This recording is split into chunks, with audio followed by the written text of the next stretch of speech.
Hi guys, it's me Sher from Sher from 2000. Welcome back to another video, and I hope you guys are wide awake for this one. I am continuing my Walt Disney Storyline collection book, and today I shall be reading Sleeping Beauty. You know, this lovely lady right here, who only had like 18 lines and only appeared in the movie for 18 minutes. This is going to be a long one, so I hope you guys are ready. Let's get started. Once upon a time, in a distant, lovely palace, there lived two tiny kingdoms side by side. One was ruled by a king named Hubert, a fine and noble man whose greatest pride was his baby son. The other was ruled by King Stephen, a good and generous man whose greatest sorrow was that he and his lovely queen had no child. Soon, after long years, a princess was born to them. You may well believe that she became the parents' greatest joy. They chose the name Aurora, which meant the dawn, because she brought sunshine to the people. The day of the princess's christening they set apart as a holiday, so that everyone in the kingdom might share their joy. Every human being in the country was invited, by a royal proclamation cried aloud, and 3 golden invitations were set out by a royal proclamation to the 3 good fairies of the land. Though even the king scarcely dared hope they would come, for it was very only special occasions that they would be appearing to the humankind. Everyone else, though, were delighted to come, King Hubert among them, of course. He rejoiced with his friend in great joy, and showed him the pictures of his Prince Philip, which happened to be there. And the 2 proud, happy fathers agreed that someday, in a distant future, their 2 children will be wed. All the 7 subjects were at hand in hand. Every shop in the town and countryside was closed, so that everyone could attend the reception of the christening. It was indeed a happy day for King Stephen and his queen, as all of their subjects, from the highest to the low, paid homage to the little princess. But just when it seemed that there was nothing that could make their day even happier, the best dream of all came true. A fanfare of trumpets came, and a herald announced the arrival of the 3 good fairies, Mistresses Flora, Fauna, and Merryweather. The king himself came forward to greet them. "Welcome, good mistresses," he said with a bow. "Your presence here is a great honor." "We are happy to be invited," said Mistress Flora with a flutter of delight. "And for this happy occasion each of us has gifted the princess," added Mistress Fauna. "Oh, Stephen," the queen whispered happily. "Did you hear that?" "Mistress Fauna," said Flora, "will present the first gift." Mistress Fauna came forward with tiny dancing steps, beaming from right to left. "Sunbeams!" Mistress Fauna called out, stretching her arm, and the room was flooded with golden light. Then Mistress Fauna presented her gift. "May her love be filled with laughter. May her heart be free from woe. Let happiness, like dancing sunbeams, follow her wherever she may go." "Happiness is the first gift," cried the crowd. Mistress Merryweather came second. "You shall have hair of finest gold, eyes of sapphire blue. There will never be one, neath the moon or sun, half as beautiful as you." "Beauty is the second gift," the crowd murmured happily around them, and they began to sing, "She shall be beautiful now, happier and after. She shall have happiness, filling her life with laughter." But their happy voices were cut short by a burst of evil laughter. Excuse me for one moment. Ta-da! I didn't really feel like wearing the black dress, so I just had the horns and I have Diablo here. But anyways, let's continue. Whoops. Suddenly, a blast of chilled wind swept through the open window. A shaft of lightning shot down from the clouded sky. A shudder swept through the frightened crowd as Mistress Maleficent, the Fairy of Darkness, appeared. "Well, well," she cackled with evil delight. "I'm afraid I startled you. You didn't expect me now, did you? And yet I see everyone else here from the highest and the low." She swept down the long steps to where the good fairy stood. And how do you do, my good dears? She cooed. The three of them looked away. Maleficent, the Fairy of Darkness, then approached the king and queen. Now, tell me, why wasn't I invited to the charming ceremony? She hissed. You know quite well, the king replied, demanding his dignity to his quaking heart. Wherever you go, the shadow of sorrow follows. I command you leave. Ha! First you insulted me, then you command. Maleficent cried in rage. Do you know I am one of your peasant rabble? Why, with one stroke, I would... Please, your excellency, the queen begged. I ask for our sake for our child, please. Leave in peace. Leave us in peace. The child, yes. Your majesty's gentle plea touches my heart, sneered Maleficent. I shall go, but first let me see the princess. But the good fairy stood before her, bearing her evil way. Very well, Maleficent said. I shall be content to give her my blessing. Now, listen well, all of you. She shall have beauty and happiness, I don't deny. But there will come times when tears will follow her laughter. At these words, the king and queen and their guests stiffened with fear. But before the sun sets on her 16th birthday, the princess will prick her finger with the spindle of a spinning wheel and die, cried Maleficent. The king sprang from his seat. Seize her! Seize the Fairy of Darkness! Stand back, you fools! Screamed Maleficent. In a great burst of flames and smoke, she vanished. The queen knelt weeping beside her princess. Oh, my child, my little one! Mistress Flora stepped to her side. Take heart, your majesty, she said. All is not lost. Remember, we still have one gift to bestow. Perhaps I can undo this wicked prophecy. I thought in the movie that it was Merryweather that undid the prophecy. Interesting. With the wave of her magic wand, she went over to the princess's bed. If there comes a day of evil, this my promise from above.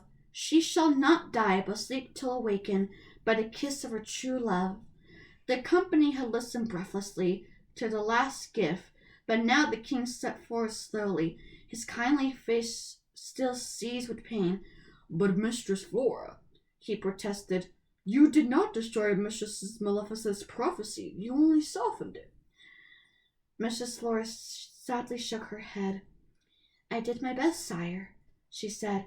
The powers of great evil, and my magic is only simple. That cursed hag can't do this to my daughter, the king vowed solemnly. I'll stop her if I have to burn every single spinning wheel in this kingdom to do it.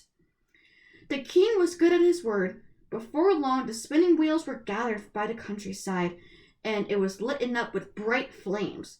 From a distance, Craig, Mistress Maleficent, watching the blaze. So, she cackled to her pet, perched by her bony shoulder. To destroy a magic prophecy.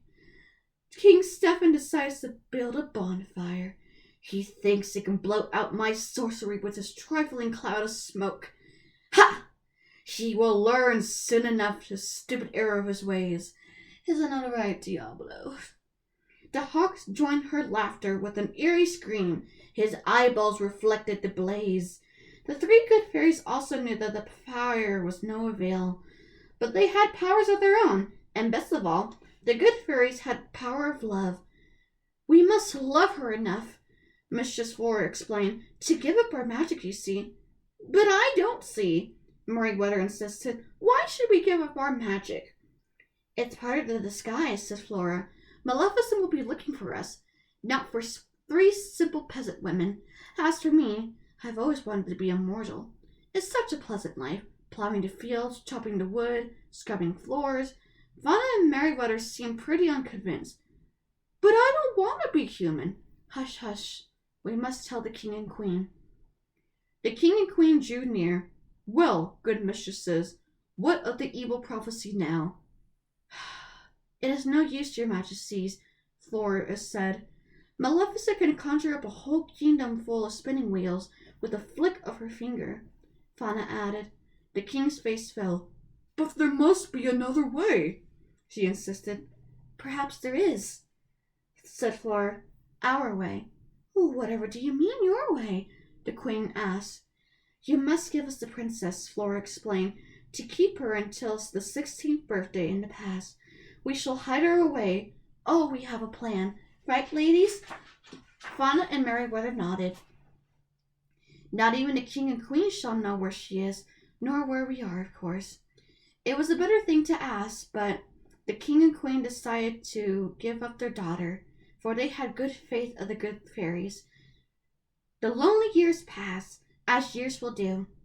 In the echoing palace, the king and queen imagined what their princess would be doing, how she would look every day in their lives. But deep in the forest, in a tiny cottage, the little princess was not sad at all. Her 3 good fairy godmothers named her Briar Rose, and with her gifts of joy and beauty, they had brought her up to be a lovely young girl. Briar Rose had no thought of being a princess, but she knew all she had was a lovely family, a pleasant home, and a host of lively animal friends. Oh yes, she was certain she had everything.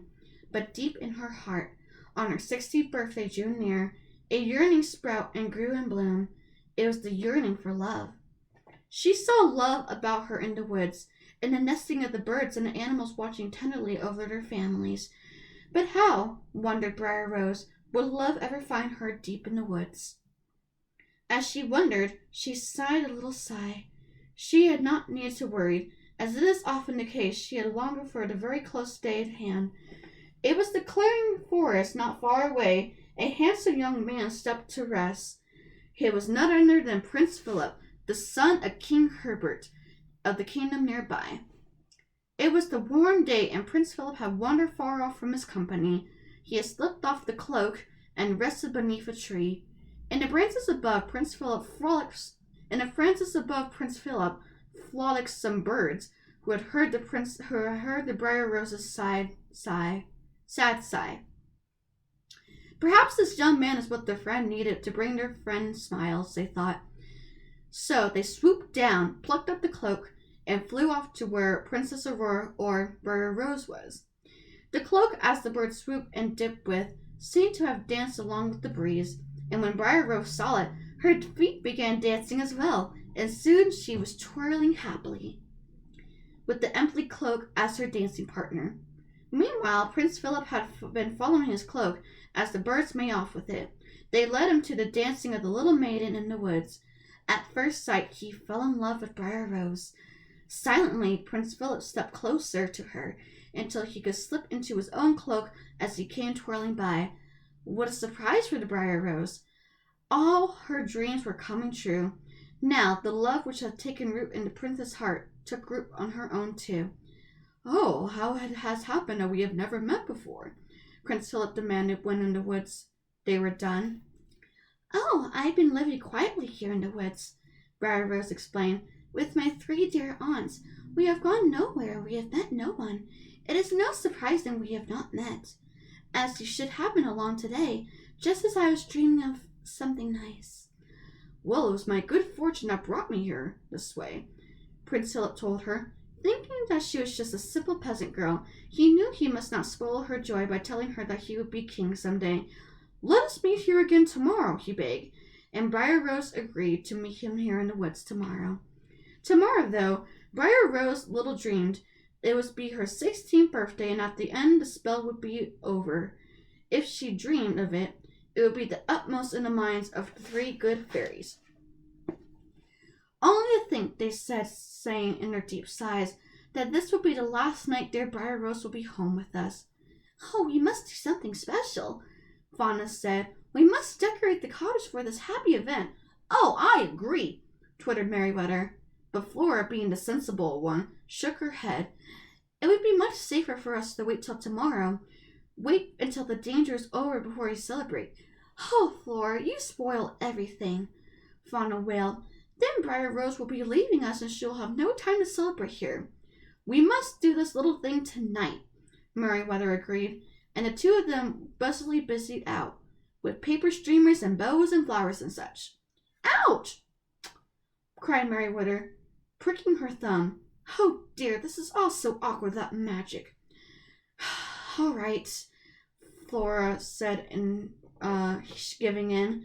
If you're going to do it, we're going to do this right. She grabbed her magic wand and touched the cottage lightly from here to there.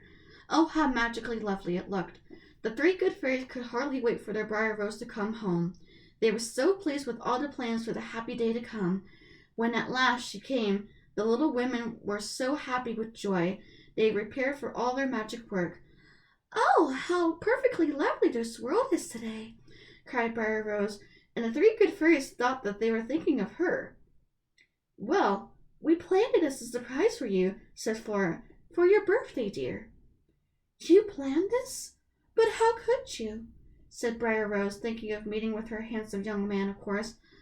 Oh, we have certain magic powers, my dear, Merryweather explained. You mean he wasn't real? Poor little Briar Rose. Bit by bit, all came out, and the good fairies, their loving care for her, to save her from the evil fairy's curse. Briar Rose listened with wonder in her heart of the story as Princess Aurora, and the palace home for which she would return to tomorrow, on her 16th birthday. Tomorrow? Oh no, I can't go. I can't go back to the palace tomorrow, she cried out. The dear fairies thought she was grieving for them, and they were deeply touched. And when Briar Rose realized that they had given up their life for her, living in the woods for almost 16 years, giving up their magic for all that time, she knew she could never disappoint them. She decided that she must hide her secret love away in her heart and go back to the palace as a dutiful daughter. And there is a handsome prince waiting for you, my dear, Fauna reminded her. But what good would that do for Briar Rose, whose true love was waiting for her in the woods? Prince Philip was waiting for her, and he thought about her, and dreamt about her. And he was having quite some difficult time. When he came back home, he told his father about everything. At first, you would think that King Herbert would be delighted by the news, but no. Ridiculous, my boy, King Herbert cried. You've been betrothed for 16 years now to King Stephen's daughter, Princess Aurora, the loveliest girl in the world. Why have I never seen this Princess Aurora? Asked Philip. She's been hiding away to avoid an evil spell, but she will be here tomorrow on her 16th birthday, and you and I will be hand in hand to arrange this wedding here and there. Not I, Philip insisted. My heart goes out to the loveliest girl in the world that I met in the woods. No princess shall win me away from the maiden in the woods. I'm sorry, father. This time I cannot obey. Alas, a bitter quarrel grew up, and at the end Prince Philip gave up his right to the throne and stamped out of the castle into the woods to find his Briar Rose. But Briar Rose did not come. Instead, the next afternoon, dressed in royal robes, she stood on the balcony of her father's castle, watching the joyous people below her celebrating her homecoming. Everyone was so happy that no one saw a grim shadow of a hawk against the sky. This lovely hawk right here. Surprise! It was Maleficent's hawk, Diablo, and he wheeled off to take heed of his evil mistress's news. At the height of the celebration, Princess Aurora could not stand no longer. She felt she must slip away to meet her lover in the woods. In the dark castle hallway, she met a little old woman, Maleficent in disguise. Oh, it's troubling, dearie. The little old woman was friendly and led the sad princess to her tower room. There, Aurora told her story about her own true love waiting in the woodland meeting place. Outside the castle, sunset colors glowed. The power of Maleficent's spell was nearly gone, and with sunset it would end. She had no time to lose. I can help you, my sweet, the old woman said in friendliness. Make a wish to your dearest heart, and touch the spindle of my magic spinning wheel. Then all your problems will be solved. Princess Aurora took a deep breath. She made her wish of true love, and of course, She closed her eyes and touched the spinning wheel. With a crash and a puff of smoke, the evil prophecy came to pass. Princess Aurora lay lying down on the floor in a magic sleep. While the good fairies had missed their charge, they had started through the castle searching for her. Through the state dining rooms and through the bedroom suites, they at last came about in a dim little winding stairs that led her to a tiny tower where it went to the good fairies. Then they found their princess, fast asleep. "We have failed," they cried out. "There's just one thing we can do to help," Flora said. "We have to put everyone in the castle to sleep, so that when the kiss of true love awakens her, we may hope that someday, somehow, everything can go back the way it was today." And so, that's exactly what they did. They put the spell on the whole castle. Everybody from King Stephen to King Hubert and the Queen and everybody else, the cooks in the kitchens, the corridors, and the court. All the guests slept, even the birds. Everyone was sleeping except for Prince Philip, for he was too far away from the palace, deep in the woods, waiting for his true love. For hours he waited, until a growing sense of gloom appeared as a lady in a hooded figure. "I can lead you to her," said the voice. Prince Philip did not know it was Maleficent, the Fairy of Darkness, of course. So he leapt on his feet and followed her. But she led him not only to the castle of Sleeping Beauty, but to her own dark haunt. There he was imprisoned. She told him the tale of the Sleeping Beauty, Princess Aurora, or the Dawn, who was his own true love. Oh, poor Prince Philip.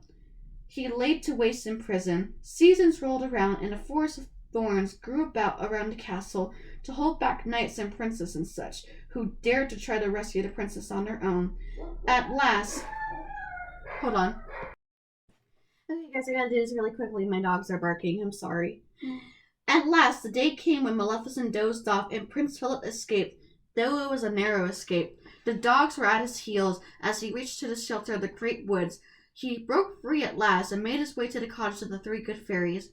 Poor dears, they were sad as they could be, for they had almost given up their search for Princess Aurora's true love, but their kind hearts still warmed up to the very young man. They took him and cared for him, and he rested until he told his tale. How delighted they were! They helped him creep up against the hedge of the thorns. The thorn hedge parted ways before him. He strode straight to the castle walls, but Maleficent's hawk Diablo saw the hedge gave way and flew screaming off with the news. In a trice, the prince found himself face to face with a dreaded creature who changed into a fire-snorting dragon. Now, with the power of love, thanks to the magic fairies and their spell of true love, he lunged the sword at the creature's neck, and the evil spirit lay dead on his feet. Into the castle the victor ran, and following directions of the good fairies had given him, Prince Philip swiftly found his way up to the tiny tower room. There lay Princess Aurora, deep in her magic sleep. The prince knelt down beside her and gave her a kiss as she opened up her lovely eyes. Around them, they heard the castle stirring back to life. The cooks and the courtiers, the king and the queen, they all awoke. King Herbert awoke as well, and he's been trying for years before, when they fell magically to sleep, to explain his trouble with his son. But to his amazement, the prince appeared with a happy, blushing princess in his arms. What happiness bloomed in the old castle around them, as wedding plans hasted along. And after the wedding, you will be sure that they lived happily ever after. Well, guys, I hope you guys enjoyed that tale of Sleeping Beauty. Sorry about the dogs barking along the way, but I had to finish it as quickly as possible. But I hope you guys enjoy it. Please follow me on Facebook, Twitter, and Instagram, as well as my second YouTube channel, SherYourCreations, and I'll be back again tomorrow for some more tales. Until then, stay away from some spinning wheels, or you too shall fall asleep, and shall be a victim of Maleficent's curse. Bye!